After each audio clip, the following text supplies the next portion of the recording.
Welcome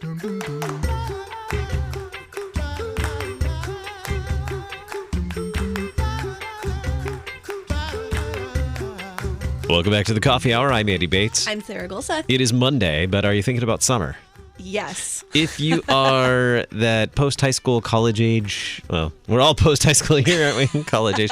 But looking for an opportunity to serve this summer, and this is one way that I've seen it put is be the person that you needed when you were youth. Be the adult, be the leader that you needed when you were youth. That's one way that our friends have been putting it over at National Lutheran Outdoor Ministry Association. Do that this summer. Well, there is a way to do that, and joining us by phone today, Signe White. She's president of National Lutheran Outdoors Ministry Association and executive director of Camp Perkins in Stanley, Idaho, where it's almost summer. Okay, well, it probably still feels a little bit like winter there. Signe, thanks so much for being our guest on the Coffee Hour today. Oh, it's my pleasure. I love to think about summer. and coffee. What's that? And coffee. And coffee. Ooh, yes. See, you're in the right place then. Yep. You're in the right place. And gearing up for summer at Camp Perkins, I gather. And some of those preparations for summer is making sure that you have all the staff in place, the caring staff to help keep things moving along and to carry out the work that you're given to do at Camp Perkins. And there are several other camps in the National Lutheran Outdoors Ministry Association as well that are looking for these caring summer staff to join them in this great work. So share with us a story of a summer camp staffer. I've been a summer camp staffer, and I have all kinds of stories, but no one wants to hear my stories. So you share with us a story about a summer camp staffer. Oh, yeah. I've got, endless stories. But I just recently heard Scott Geiger, he's a pastor in Indiana. He was talking about his time. We call it the Wild West of outdoors ministry. In the 90s, that's when all sorts of crazy stuff got to happen. And I love the way he put it, that there was never, that no one ever thought that the staff couldn't do anything. It's kind of a double negative there, which my English teacher in me doesn't like. But the directors of the camp never thought there was something the staff couldn't do. And he tells a story about being told, hey, the truck's not working. Can you go fix it? And he's like a 19-year-old kid who's never opened the hood of a car, but his response was, of course. And he just goes and takes a hammer and hopes things work. And just recently I was talking to my friend Mark, who worked at Camp Omega and out at Camp Perkins, and I was expressing to him the struggle we're having in finding male staff, and he just was appalled and aghast at this, because he said it was the one job that prepares you to do every other job you'll ever have well. And I thought, yeah, it's true. There's nothing we think you can't do, and it prepares you for everything else in life. And also, recently I was at a district convention, and a young man walked up to me, and he was wearing young. Okay, so everyone seems younger to me. But a young man walked up with a collar on. He's a pastor, and he walked up to me and says, "Oh, you probably don't remember me." And I was thinking, you wore a Speedo at camp. Of course I remember you. And he looked very different, though, in the collar than he did in the Speedo. And he said, you hired me for that summer, and I hadn't read my Bible in months, which made me question my interview techniques. But I also thought, I hope there's more to the story, because now he's wearing a collar. And he talked about how being a camp counselor forced him into the Word, and that he had to prepare for those Bible studies, and that's when he felt the calling to be a pastor. And it's just so exciting to see that camp can change and transform lives, even in the staff, and probably almost more in the staff, because they're there for 10 to 12 weeks when they arrive, and they come in all fresh-faced and, clean-shaven and haircut, and they leave dirty and scruffy and transformed in also internal ways, not just physically. So many reasons So many reasons to be a camp staffer. Maybe some awkward ones, but everyone has to go through those periods in life where you really learn about yourself, and it's not always pretty. But when you come out on the other side of that, there's so much learning that happens in those uncomfortable parts of jobs that get you out of your comfort zone a little bit. And that's really what can prepare you for the rest of life and those other jobs that are going to happen to you. Yeah. What are the needs for camp staffers this year?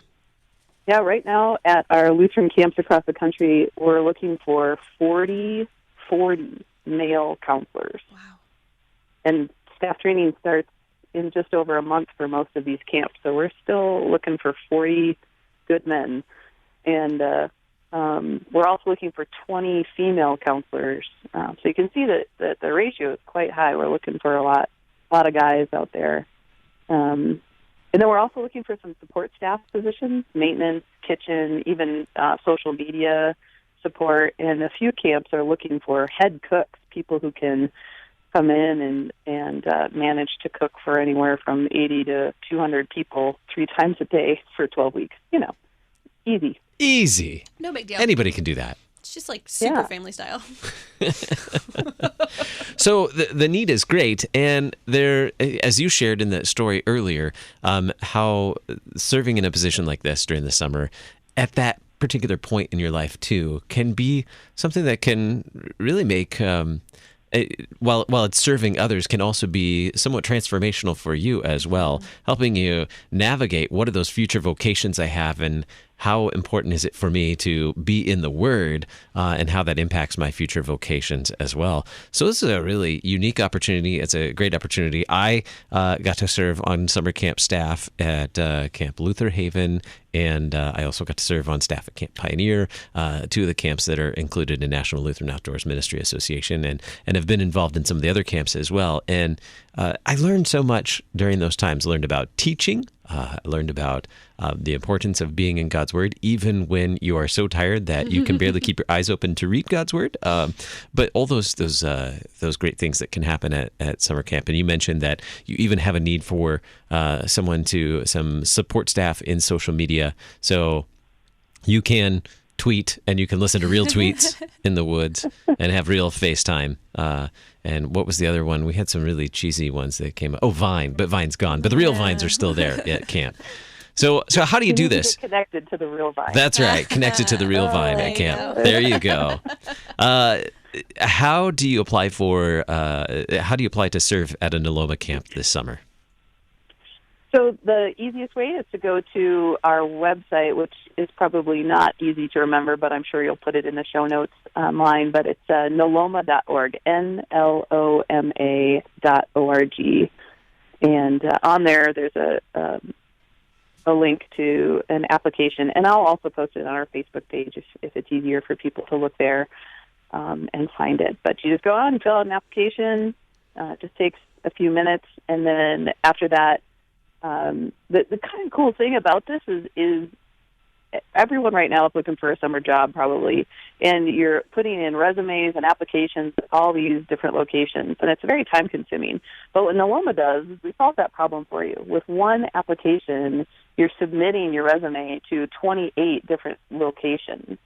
And so you have an opportunity to save some time there and also get an opportunity to make a difference. So in that application, you'll get to select your first choice camp. You get to say, hey, I'd like to go to this camp. I'd like my application to go to this camp first. And then you can put a second choice camp. And then you can put a first choice region, like I'd like to go to the Northwest, or I'd like to go to the South, and a second choice region. And you can also just say, I'm willing to go anywhere. Just put me wherever I'm needed. I'm ready for a surprise. And it just makes it easier for you. And just know that some of the camps do have all their positions filled, so you might not get your first choice camp. So being prepared to be flexible is one of the things that you learn working at a summer camp, and it can start through the application process. I like the efficiency.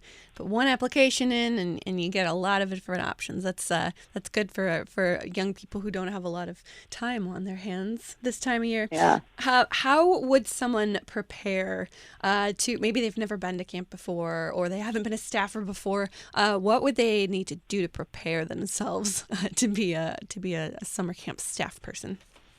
Yeah, I would say pray a lot. When I was in college a millennia ago, I was walking down the hallway of Concordia University, and some lady accosted me in the hallway and said, "Hey, what are you doing this summer?"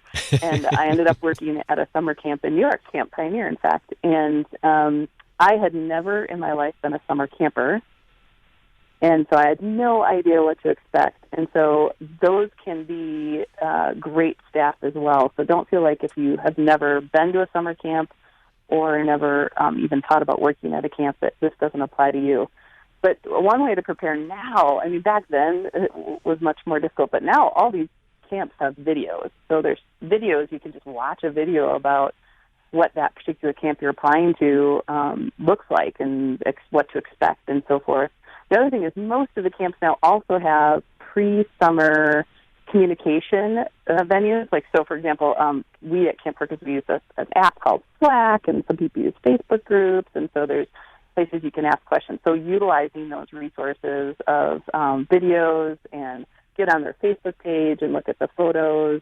And then also, I'm sure all of the camps have some sort of pre-summer preparation app that they use. Wow, so high tech today.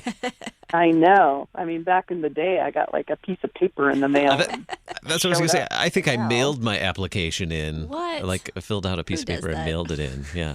Yeah. Use something called a stamp. Whoa.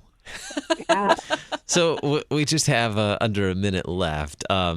If you're selected, if you go through the interview process and you're selected to serve at a camp, man, what can you expect to happen during the 2.5 months at camp this summer? What can you expect to happen at camp? Yeah. Oh, man.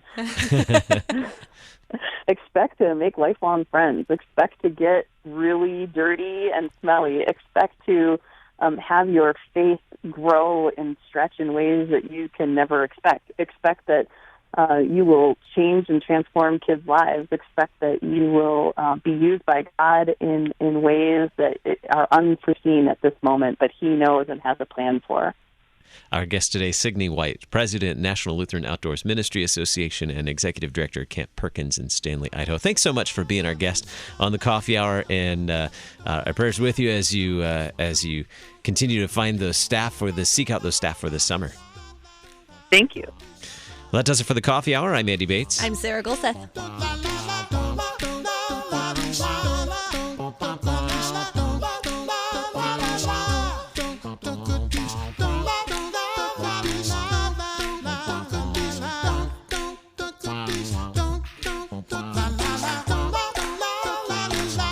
The Coffee Hour with Andy and Sarah is a production of KFUO. To support the Coffee Hour and KFUO Radio, visit KFUO.org. You can also text KFUO to 41444 or send an email to gifts@KFUO.org. And you can call us at 800-844-0524. KFUO. Christ for you, anytime, anywhere.